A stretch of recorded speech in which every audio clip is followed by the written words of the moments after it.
How you doing, folks? I'm Hank Sturgis. Welcome to the vault.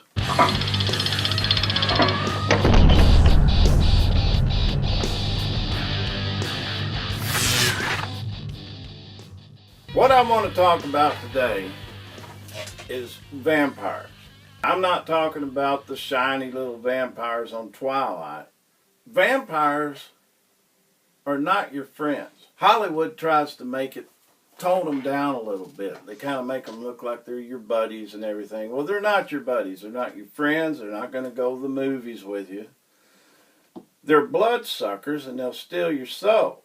What I want to talk about in this episode is A, how to recognize a vampire, B, how to protect yourself from a vampire, and C, how to destroy a vampire.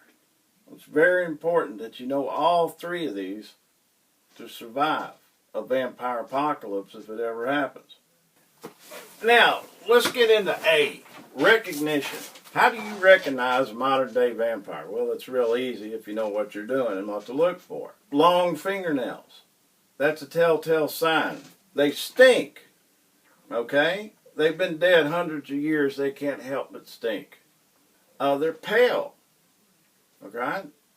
They look dead because they are. Their teeth. Now, this ain't like Hollywood.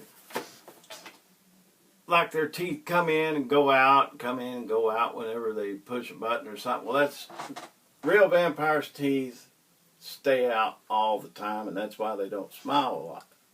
If you see an individual like this at night, that's a good indicator that he could be a vampire or she.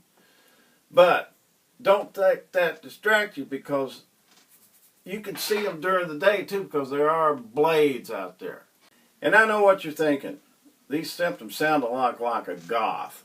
Okay, the pale, the black, the stink sometimes.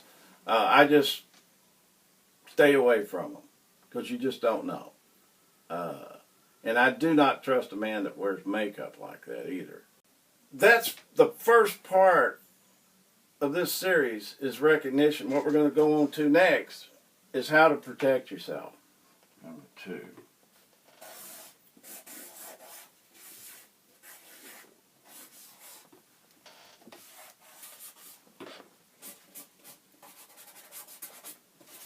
Okay, we've covered recognition.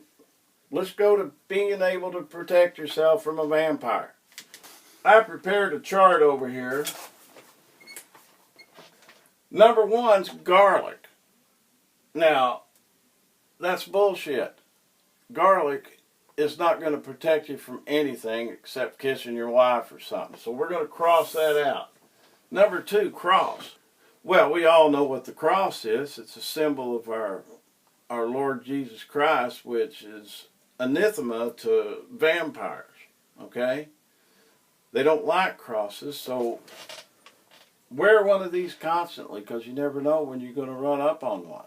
Holy water, same thing with the cross. Has to do with the Holy Trinity. Holy water's been blessed by a Catholic priest. I am also able to bless holy water, and other people can too. It's just having the faith to do it. So, holy water, splash a good amount on that on a vampire, and watch him sizzle. Running water. Some people say that a vampire won't follow you across running water. Bull butter. That is a lie, so don't even go that way. 5, silver. Now, silver has been questioned a long time because there's not a lot of people out there that have to protect themselves from vampires. But I, through investigations and studying, have found that silver is more of a deterrent for werewolves than it is vampires. But if that's all you got, then by all means use it. Now, we've already gone over recognize and protecting yourself. I'm actually going to tell you how to destroy one of these things. And I've written them up here on the board. Well,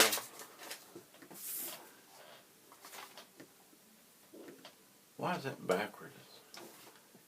The best way I know is chop their heads off. Just cut their heads off. I don't care what you use. Use a handsaw, a machete, anything you can use to cut their heads off. Do it. And what you want to do is bury that head about 5 miles away from the body. You don't want them regenerating, because just like a chicken, you cut its head off, it's going to flop around a little bit, and what that vampire's going to do is going to reach over and put his head back on, because he's got supernatural powers. Stake in the heart. That's kind of tricky, because you got to catch this booger when he's asleep. So what you do is you creep up on him, okay? Make sure it's dark, unless it's a blade. Creep in there, get that stake right above his heart, and just start slamming it home. Okay, that's the best way to do it with a stake. Sunlight. Instead of staking that vampire, if you want to hook a chain up to him, to a 4-wheel drive outside and just drag him out in the sunlight, it'll fry him to a crisp. Unless, let's go back, unless he is a blade. Number 4, fire. If you've demobilized him, make sure he can't get to you. I'd start stacking some firewood against that bastard, pour a little gasoline on there, and just catch him on fire.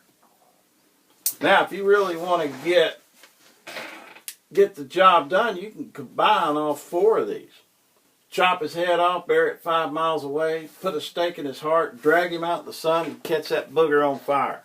So we've gone over everything I wanted you to learn. Learn to recognize a vampire, protect yourself, and how to destroy one. I hope you've learned something today. A lot of this ain't easy to hear, and I'd hope that you wouldn't let your children at home listen to this, because this is some real serious business. But until next time, this is Hank Sturgis, and I got your back.